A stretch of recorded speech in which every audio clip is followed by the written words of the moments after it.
Welcome to Outdrive, folks. I'm your host, Cliff Callis, and each week I'm bringing you actionable marketing insights you can apply to reach, connect with, and convert rural American consumers.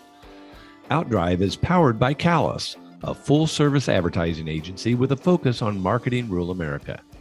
Callis offers a wide range of integrated marketing services, including website development, search engine marketing, social media, video, and digital. We develop strategic and creative campaigns to build your brand and your business, and you can learn more about us at ecallis.com. Now join me in the front seat as we head out on the road to success. Let's go. Hey folks, welcome to Outdrive. We've got another great story to share with you today about life and work in rural America. Every year about this time, our advertising agency team is in high gear getting ready for the Missouri State Fair, one of our oldest clients. The creative and strategic marketing approach for the fair's annual campaign has been done for a while, so now we're finishing up the media buys, following up to make sure everything's been received and scheduled, analyzing the budget to make sure we have it all allocated in the right places, polishing off some production work, and looking at some last-minute buys. We're also getting excited to enjoy the fruits of our labor. 11 days of the Missouri State Fair coming up August 10th to the 20th in Sedalia. If you're a regular listener to our podcast, you know I love the fair and have ever since I was a kid growing up in the State Fair City. You also know that our guest today has been on the show not once, but twice to talk about her life and work as the marketing director for the Missouri State Fair. Kari Mergen has been with the fair for over 15 years, with the last 8+ as the marketing director. Our team works with Kari and her team to plan and execute an integrated marketing campaign that attracts fairgoers and positions the fair as Missouri's largest agricultural expo. For many, the fair is an annual tradition, and this year we're leveraging that idea with the theme, Where Traditions Grow. Today, we're going to talk about the fair and some of those traditions, share some of the marketing strategies we're using to bring people to the fair, and talk about the life of a woman in agriculture as part of a multi-part series, culminating with our interview of the newest State Fair Queen to be crowned on opening night of this year's fair. Our guest today is Kari Mergen, an experienced marketing professional, and we're honored once again to have her on our podcast. Welcome to Outdrive, Kari. Thank you. Thanks for having me. You're very welcome. I'm always excited to have you on the podcast. You always have great insight to share for our audience, and I know everybody loves to hear about the fair, so certainly we're going to talk about that today. And I love the theme this year and the tradition that all of us who go to the fair have, and I want to hear about some of the unique traditions that maybe might surprise some people. I'd like to hear about your traditions, your favorites. We ought to talk marketing strategy. This is a show about marketing to rural America. Mm-hmm. And then I want to ask about your role as a woman in agriculture as part of this series that we're put together for this summer. But before we get into all that, for those people who don't know Kari Mergen, why don't you tell us a little bit about you? Okay. So I am from the area, from the Sedalia area, grew up just actually a little bit west of here in Green Ridge, and that's where I still call home. Live on a family farm with my husband, Matt, and we have 2 kids. My son name is Reed, and he is 20, and my daughter is Maddie, and she is 18. So we are looking forward, I think, to being empty nesters. It's still kind of odd to say that out loud, but looking forward to that and spending more time traveling. I keep sending my husband things I want to go do and see. I've been picking up books a lot more than I used to. Now I have a little more free time, so I like to read and get hooked on a good Netflix series and spending time with our friends and family. And of course, working here at the State Fair. I've been here since 2008. Started as a public information specialist and was promoted to marketing director in 2014. So my summertime is spent here at the fair a lot, getting things ready for the annual event. Well, we've certainly enjoyed getting to know you over the last 15 years and working with you, of course. And, I love how you described your life of, living, working, and playing in rural America, because I think that's what it's all about. So I know you started your career as a teacher and then moved over to the fair. When did you first realize you had an interest in marketing and communications? My minor is in journalism. So I have an English degree and my minor is in journalism. I always liked that side of the marketing journalism kind of aspect. Thought about going into that and then kind of switch gears kind of on actually the last minute right before I started college. And that's where it stuck.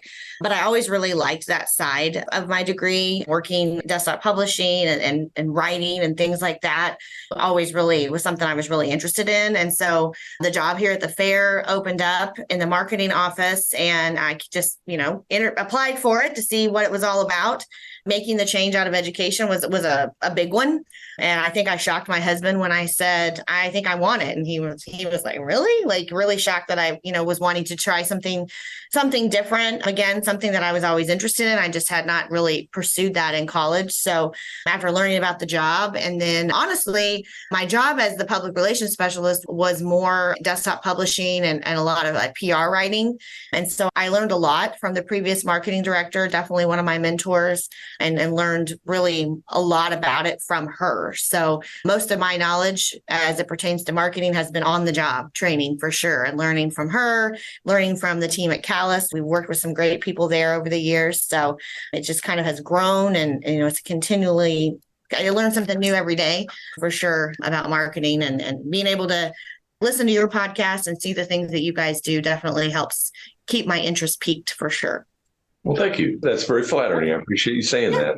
It is interesting because, the thing about our industry is it just keeps changing. And technology is driving a lot of that with the tools and techniques and skills that we're able to, apply for our marketing programs. And, we just continue to add new things to this tool belt we have. And, it makes it in a way harder and harder to decide, okay, how are we going to allocate the dollars? What strategies are we going to use? And, we'll get to that in a little bit as it relates to the fair. But, the neat thing I think about the fair as I think about it, and that I love the fair, is it's always the same and yet it's always different.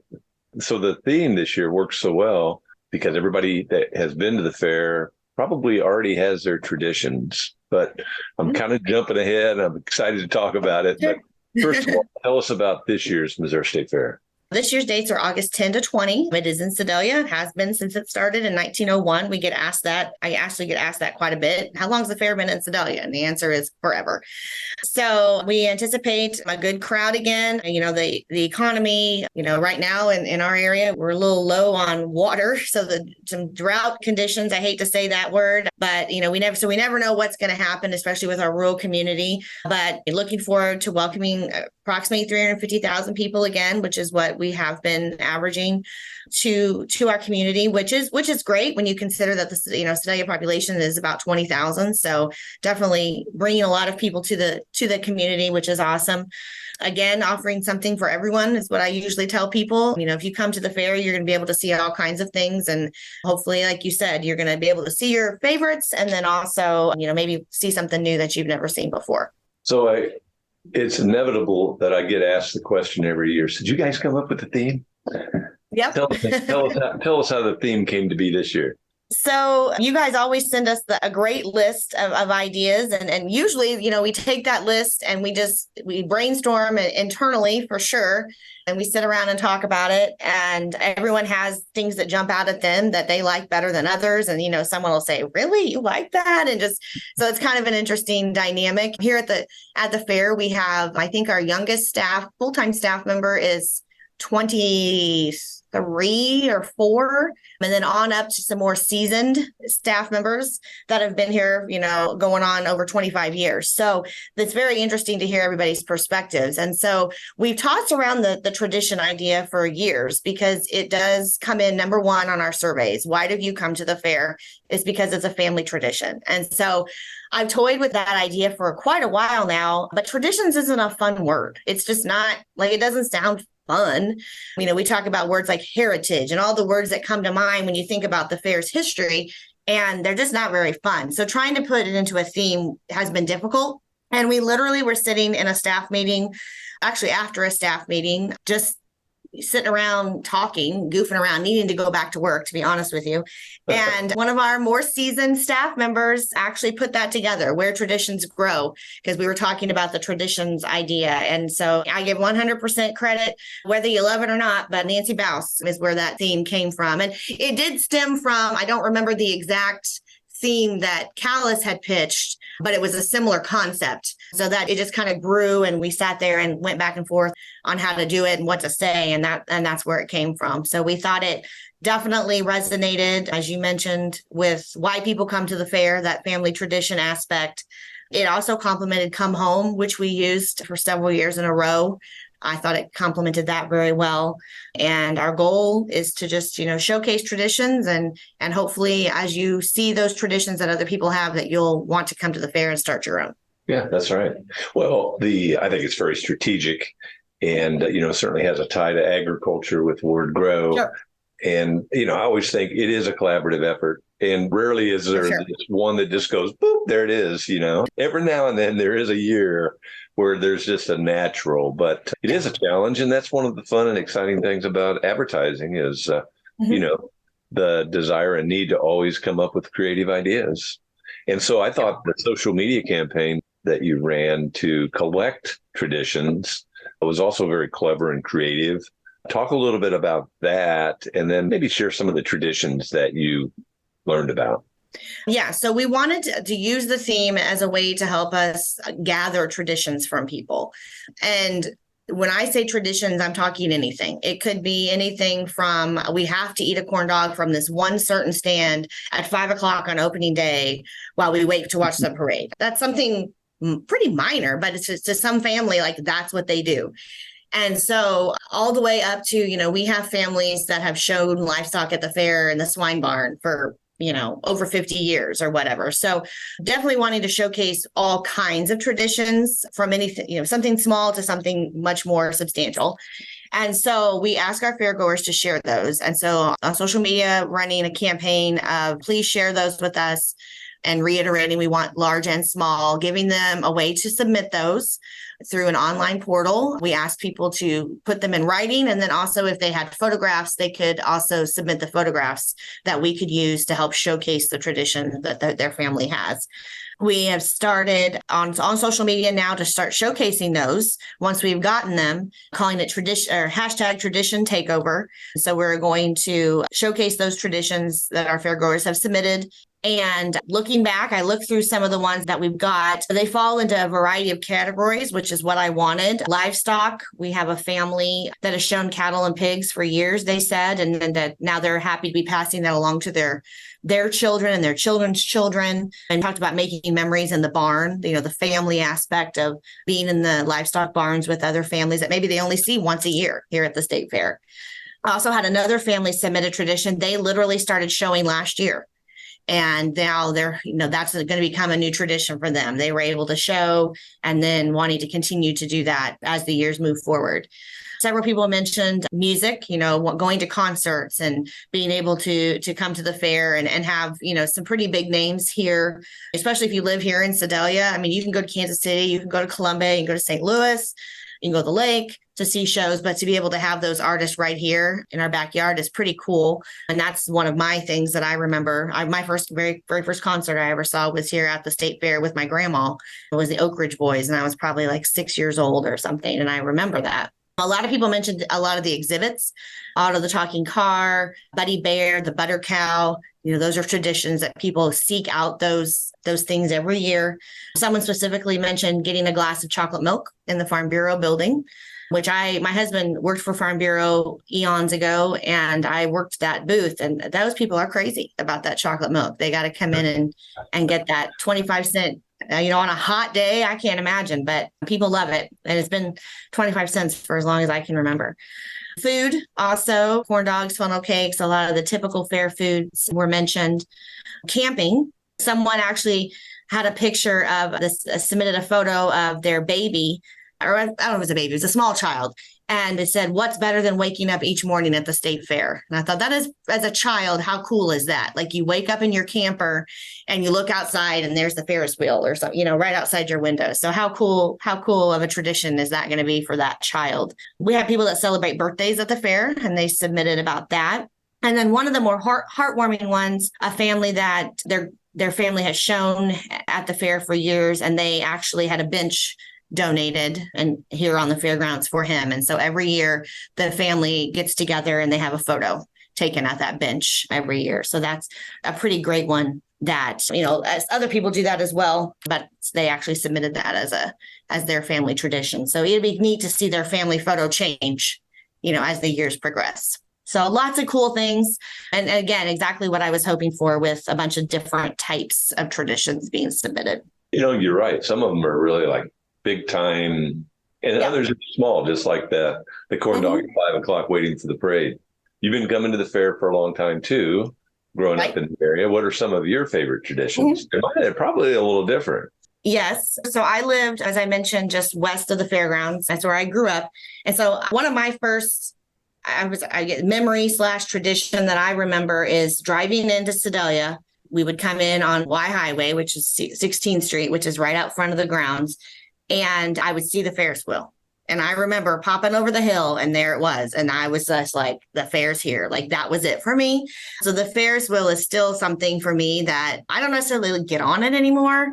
I'm not opposed to it. I just sometimes don't have time to get down there, but I need to. But seeing the Ferris wheel for me, that is huge. So much so that I live here on the fairgrounds. And so in the historic admin building, I stay there all fair. And so my husband redid my room for me and I can see the Ferris wheel from my room. So that's pretty cool at night to have the glow of the Ferris wheel light up my room at night. And as a kid, for me, it was all about the cotton candy and the carnival and those kinds of things. And then as a teenager, my first job here was actually at the fair. I was a tram hostess. So it's interesting how your traditions and your perspectives change, obviously, as you get older. Concerts were big for me and they still are. I still love going to concerts here at the fair. And then as a young parent, you focus and you start seeing the fair from their eyes. So starting to make those traditions with my family. They wanted to see the shows and they wanted to go to the carnival as well. I actually asked my daughter, she's 18, and I said, what are the traditions you remember as a kid, or what are your fair things? And she mentioned watching the parade, which for her, that took on a little bit different, maybe so than some other kids, because her mom worked at the fair. She was 3 when I started here. And the parade is something that we oversee. And so she would watch the parade from the judges' stand, which is pretty cool, right? For a little kid. So that is something she still likes to do. She comes to the fair on opening day and wants to sit right there at my feet from the judges' stand to watch the parade. She mentioned just sitting on a bench, people watching and eating a corn dog. The Ferris wheel was one of hers too. And then going to concerts, definitely something that she looked forward to. I always tried to let the kids go to one if that was appropriate as they were getting older. And then livestock and children's barnyard. Those were the things that she mentioned specifically, which I thought was pretty interesting perspective. We always have to go to the ag building. My husband always wants a beef stick from Allwell's. And my kids always want honey sticks from the beekeepers. If you've never had those, that's a great little treat for your kids to go in there. And I think they're like 25 cents a piece or something, pretty cheap. Food, I hate to say that, but food is huge tradition. I got to hit the beef house, the pork place. I'm a big fan of Jackson's catfish, which is something I don't ever get anywhere else except at the fair. Living here on the grounds, getting that breakfast, that biscuits and gravy in the morning is pretty good. A lot of people, if you don't come to the fair except for maybe once during the year, you may not even know that that's a thing. But for people that live here and the exhibitors, getting breakfast on the fairgrounds is pretty huge. So, and every year just trying to find something new. I never knew that we had that food here. Where's that? Or you'll see somebody eating something. And so that's a tradition. And then wandering the buildings, I make time to always still try to go through all the exhibit buildings and see everything. So try to take it all in. I think I've been lucky living here, living close, that we were able to come to the fair multiple times a year. And then obviously being here every day for the last 15 years, I'm able to see and do a lot of things as well. So, and I understand that not everybody's like that. They only come once. So hopefully they're able to hit all their traditions while they're here. Well, and hopefully That's a over lot. the years they add traditions each year, and that Right. makes extend to maybe 2 days. And Yes, sure. yeah, that you mentioned the new thing last year. The corn dog stuffed with a pickle was the new Mm, food that I had never heard about before. yes, I did try that. Yeah, and I like both, but I don't know that I liked them together as well. what changes the tradition of a regular special state fair corn dog? That's true. Yeah, that's true. We kept the tradition ish, Yes, but that's yeah, right. yeah. I'll stick to my regular corn dog, I think. But Well, we sort of have our own traditions as well. And at our agency, we have one where we bring all of our employees opening day. mhm. And they all work on the fair in one way or another, getting the campaign up and running or going or producing or whatever they're doing. And so it's sort of a thank you to them. We Yeah. take them out, usually go to the beef house, although the pork place is great as well. Always go over and get some ice cream. Yep. Probably going to hang out in the wine tent for a while, Yes. enjoy the afternoon, stick around for the parade. So, that's a tradition for the agency. And then Yeah. a couple of years ago, as a family, we started the tradition of trying to get on the fairgrounds every day. Our Yes, goal is I to remember. get on the Yeah. fair every day. You remember that? Yep. And I do. it may be that the only thing we do is drive in, catch the tram, Yeah. ride around, go to the campground city, and make one loop and then get back Yep. in our Get back in the car. yeah. It's funny. We've got a trip coming up where we're going to do the on and off bus in the cities where we're going, because that's such a great way to get a lay of the land. And so my analogy is the tram is like the on and off bus on the fairgrounds. Yes. You get on, you get off. Very economical way around. So My kids were little. I would say that would be a tradition too. When they were little, I used to put them on the tram just so they take a nap. that That was was the way. That was the way to get them to go to sleep. Is just for a short time, get them on that tram ride, and they'd be out like a light for a good, maybe 30 minutes is all you got. But it was the best 50 cents you could ever spend to get your kid to take a nap at the fair. Otherwise, they're not sleeping. There's too much to see and do, but they can't resist the lull of that tractor and the movement of that tram. So same here. It is a good way to get off your feet and yet be entertained and stimulated. Yeah. So we've talked about a lot of the traditions. What's new at this year's fair? So like as I mentioned, we will be showcasing those traditions. You're going to see them on some signage placed around the fairgrounds. We're also working, Missouri Grown is sponsoring a scavenger hunt that we're going to have. So we're going to take those traditions that people have submitted and identified, some of those don't miss spots while you're here. And hopefully, there's going to be something on that list if you participate in the scavenger hunt that you haven't seen before. Or you don't sometimes maybe don't get around to doing that.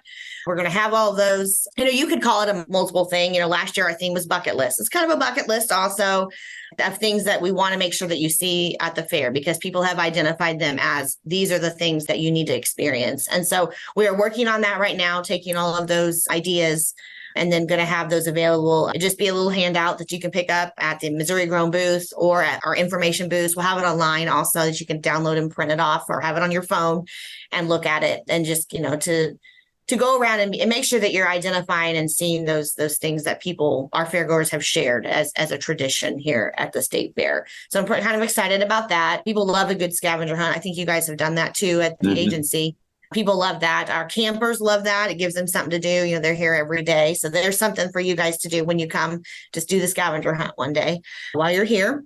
And, it's going to be hard to get it all on there. I'm trying to figure out how many things to put on there because, it could be endless. So trying to really narrow down as where we're at right now to try to do that. And it is a balance, as you kind of mentioned also, between bringing in the new and also maintaining those things that people love about the fair, those traditions. I always use the analogy of, we love to bring in different foods, but if we move your favorite corn dog stand and you go there purposely to get that corn dog and it's not there, you're going to be mad because this corn dog stand has always been here. So it's always a struggle to bring in the new, but also maintain the tradition for us. But one place that we do like to bring in new as much as we can are free stages. So your price of admission will get you in and you can see entertainment on our free stages. We do have paid professional entertainers. We have our kids stage, our Touchstone Energy stage, And this year, a name change. It's going to be called the Superior Sleep Stage. It's the stage over by the Senior Lounge. So free entertainment on those stages. A couple of those to highlight. One that's called Cirque Zuma Zuma, and it's described as an African-style Cirque du Soleil. So that one looks really cool with acrobats and something different that you don't normally get to see here in Central Missouri, for sure. We're bringing Alex Miller to the Touchstone stage. Alex was on American Idol several years ago. He actually came in 21 when we had a grandstand cancellation and performed for us at the last minute. So we're having him back to perform a show on several days during the fair. We also have a new comedy magic show on the Superior Sleep stage this year. And then they're not necessarily new, but we like to bring back returning favorites that haven't been here in a while. We try not to bring the same thing back every year, but a favorite of the Chicago Honey Bear dancers on the kids stage. Those little kids love those dancers. We have an entertainer called Kenny Ahern also on the kids stage, and one called Mr. Stinky Feet. And those have not been here for several years either. So not new, but definitely returning favorites that haven't been here for a while. Something new on the Bud stage. We have had the Homegrown Singer Contest for several years. That show has kind of run its course. And so we wanted to transition and come up with something new. And so we have partnered to create what's called the Show Me Showcase. And we have a lot of kids in our community and our area that are in what we are calling after school rock band programs. And so going to let those kids have a chance to come to the fair and give them some stage time. So an opportunity for school age kids that are in bands, rock bands, to come to the fair and perform during the fair on an actual live real stage. So that'll be something new to give those kids an experience and hopefully help them decide if they want to make that their full-time thing. It'd be interesting to see how many of those actually go on. And, maybe they come back 10 years from now and they're getting paid, to be a performer on a stage. So that's something new that we're excited to try this year. We also have our giveaways. People love to win free stuff. So be on the lookout for the selfie spots that we have on the ground that you can take those photos and upload those photos for a chance to win something. We have tickets that we give away nearly every day also on social media. So find the tickets, it's a partnership with Missouri Wine. So definitely look for all that free stuff, chances to win things. People love that. There's some behind the scenes things that you may or may not identify in the form of improvements across the fairgrounds. We're continually working to try to maintain the grounds. So if you're a cattle exhibitor, the Shorehorn Barn has had some substantial improvements to that facility, as well as some other things that you may not very glamorous, but you may not notice, but we hope you don't have to notice that there's been some electrical and plumbing upgrades because those just work and you don't have any problems with that. But I don't really want to mention that those are new, but not very glamorous. Our log cabin also has had a makeover. That's our senior lounge. So if you're a senior citizen and you can utilize the services there in that facility, definitely check that out. Dugan's Paint and Flooring here in Sedalia donated their services and some product to redo that facility. So it looks really great in there. I'm really happy. I think seniors will be happy to see that too. And then finally, again, not very glamorous, but I definitely want to mention it so that people are aware that we are going to be doing additional security at our grandstand. So if you are coming into the grandstand, we will have professionals there that will be doing wanding of fairgoers as they come into that facility. So if you have any weapons of any kind, please leave them at home, leave them in your car, because they will be doing that as you come into that grandstand this year. So again, not very glamorous, but definitely something that unfortunately is becoming more and more necessary for us to stay on top of that. So those are just some highlights of some things. Well, that's a lot of exciting things to come. I can't wait. Yeah. So the fair is less than 30 days away. If I'm planning to come to the fair, what should I be doing right now to get ready? My number one 30 days out is just to start planning your visit. We really push that message a lot. And the best way to do that is to follow us on social media and also use our website as a great resource. We flood the website with content as much as we can and put everything on there that we possibly can put on there to let you know what's going to happen. The complete daily schedules will be available there toward the end of July. We really push the deadline to get all that in there so that we can get everything that's going on in that piece. But, just start to plan ahead is what I would recommend, because I say you can't see everything at the fair in a full day. So if you're just coming for the day, you're going to want to make sure that you're hitting the things that you want to see. And also be aware that things aren't here all the time. We may not have that piece of entertainment on the stage the entire fair. Alex Miller that I mentioned, he's not here the whole time. So make sure if you want to see him that you're looking at those schedules to see when those things are going to be here. One thing that we hear about sometimes is our poultry and rabbit barn. The poultry's here at the beginning of the fair and the rabbits are here at the end. So if you come at the end of the fair, there are not going to be any chickens in the poultry barn. It's going to be full of rabbits. So just plan ahead, plan your visit. Use us as a resource. If you have questions, you can email us, you can call us, you can go on our social media, and we have staff that's their job to monitor those questions. So don't be afraid to ask those questions. Look ahead also on what promotions are available on any given day to make sure that you can, save money as best you can, whether it's buying your tickets in advance.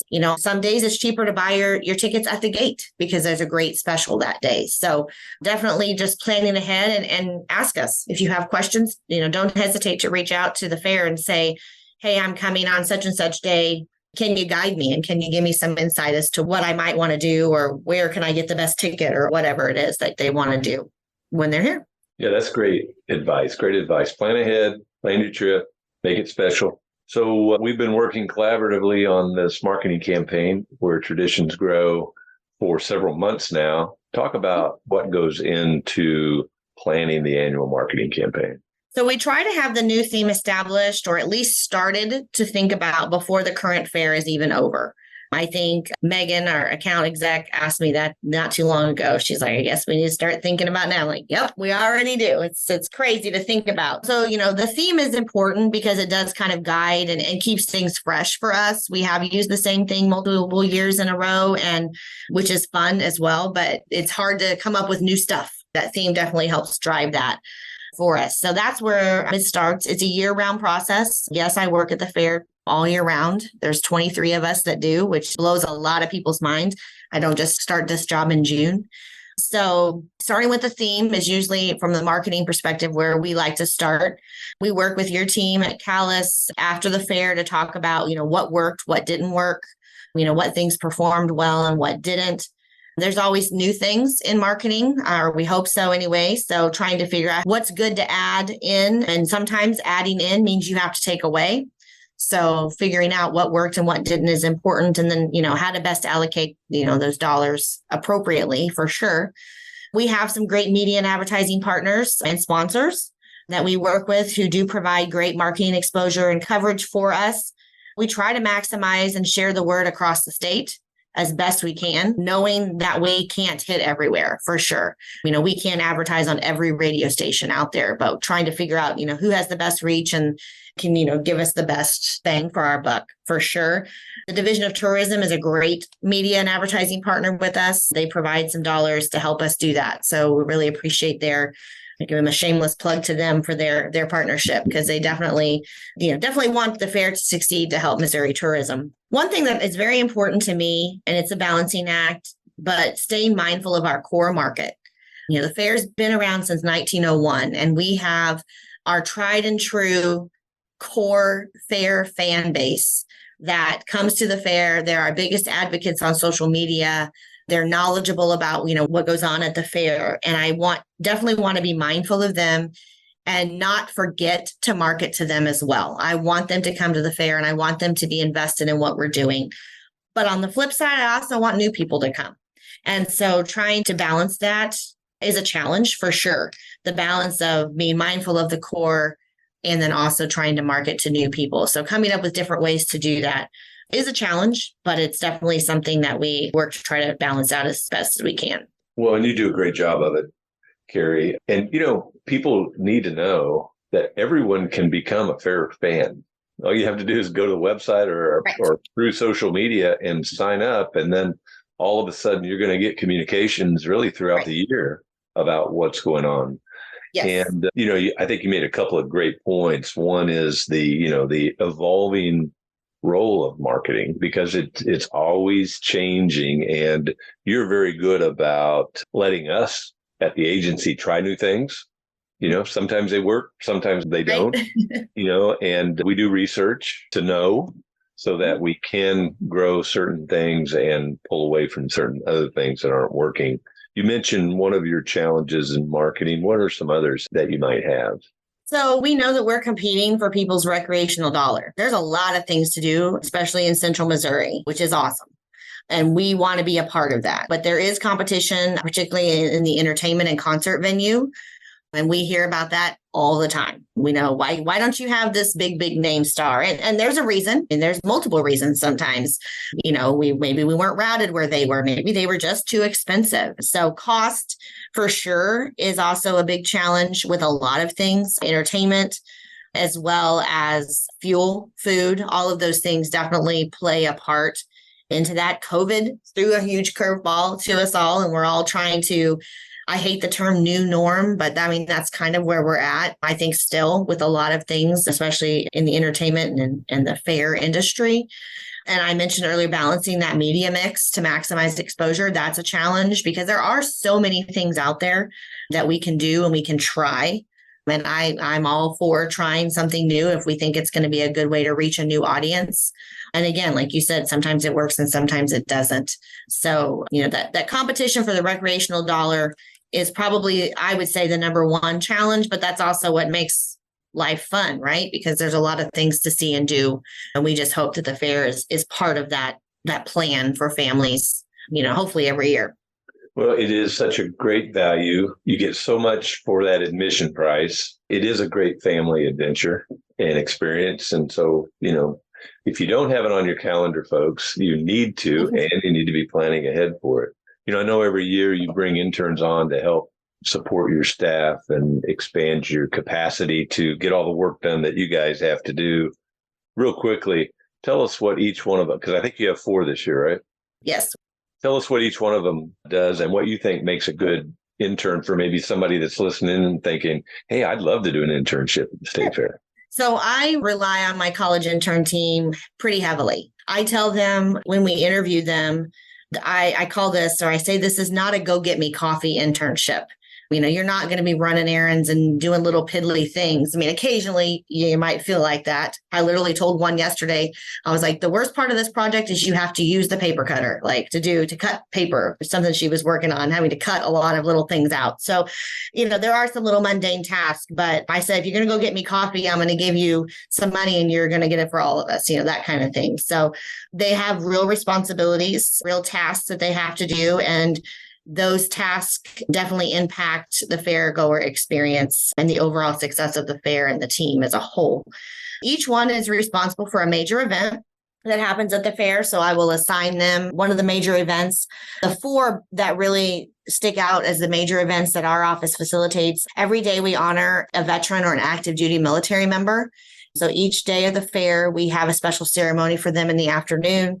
And so I have an intern that actually facilitates all of that, communicating with that family or that veteran or that active duty military for that event every day. So that's a huge one.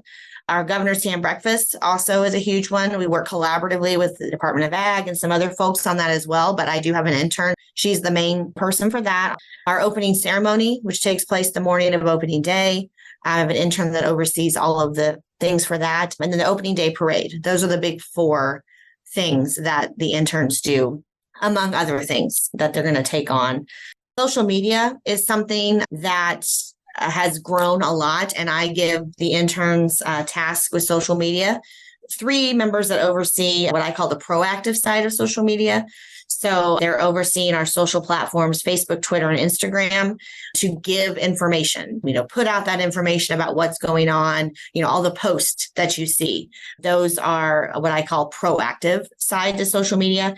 And then I have one of those interns who oversees the reactive side.